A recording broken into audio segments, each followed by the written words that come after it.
Olá, pessoal. Meu nome é Simone Sibel, sou do curso de Agronomia da Universidade Federal de Pelotas e vim apresentar um trabalho de ecologia sobre níveis tróficos, que fiz em parceria com meu colega Jefferson Prates.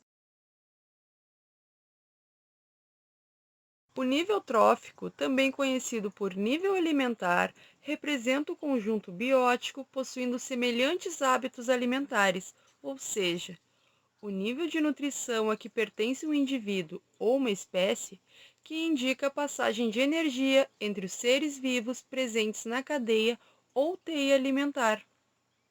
Todas as plantas, por exemplo, ocupam o mesmo nível trófico, assim como todos os animais herbívoros. Ele pode ser dividido em três níveis principais, que são produtores, consumidores e decompositores.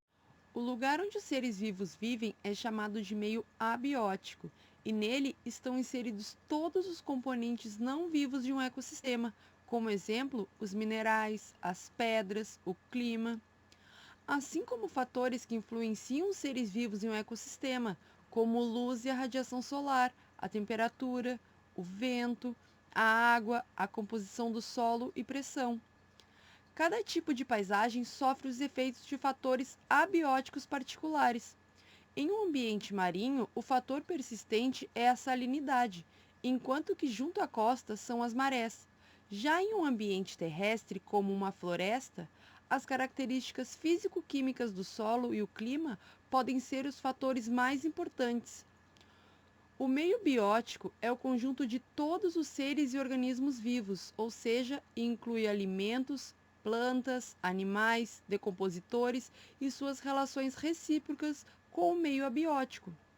Esse equilíbrio ecológico depende diretamente da interação das trocas das relações que os seres vivos estabelecem entre si e o meio ambiente. Da interação entre fatores abióticos e bióticos em um ecossistema, surge o fluxo de matéria e energia.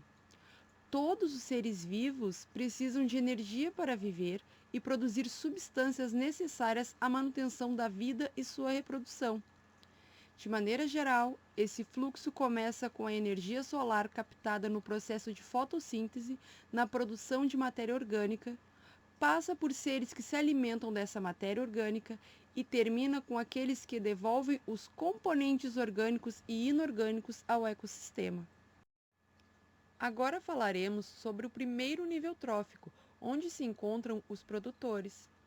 Eles são capazes de produzir seu próprio alimento, ou seja, são seres autotróficos. Esses organismos são a base da cadeia alimentar.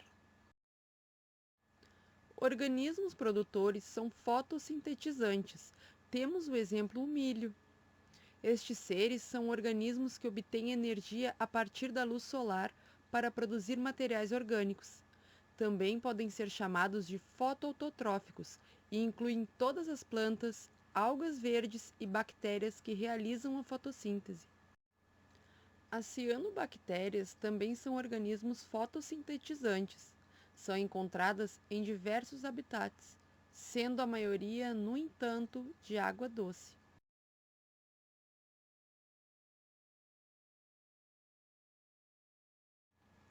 Agora temos o segundo nível trófico, no qual se encontram os consumidores. Eles são classificados em primários, secundários, terciários, quaternários e assim por diante.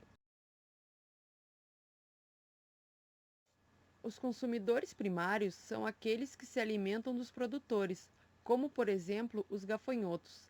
Além de terem uma grande importância ecológica, são considerados pragas agrícolas, por muitas vezes causarem danos a plantações. O aumento da temperatura favorece a reprodução desses insetos, que podem chegar a devastar lavouras de milho. Consumidores secundários são aqueles que se alimentam dos consumidores primários. O sapo é um dos maiores controladores de pragas e insetos, incluindo gafanhotos, além de ser um bioindicador da qualidade do ambiente em que vive. O anfíbio é bem visto em plantações e cultivos, pois se alimenta conforme a disponibilidade do ambiente, ingerindo praticamente todas as presas que consegue capturar e engolir. Já os consumidores terciários são animais que se alimentam de consumidores secundários. Aqui temos o exemplo da garça. É uma ave de bico pontiagudo e longo, que vive em regiões tropicais e subtropicais, que se alimenta de várias espécies de animais aquáticos, incluindo anfíbios.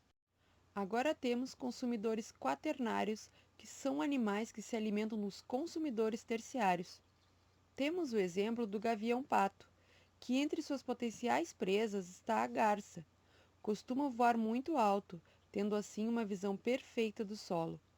Quando das alturas localiza sua presa, mergulha em um voo certeiro sobre ela.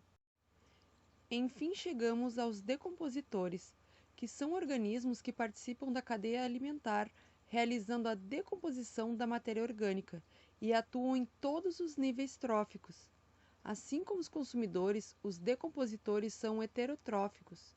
São exemplos de organismos decompositores os fungos e as bactérias.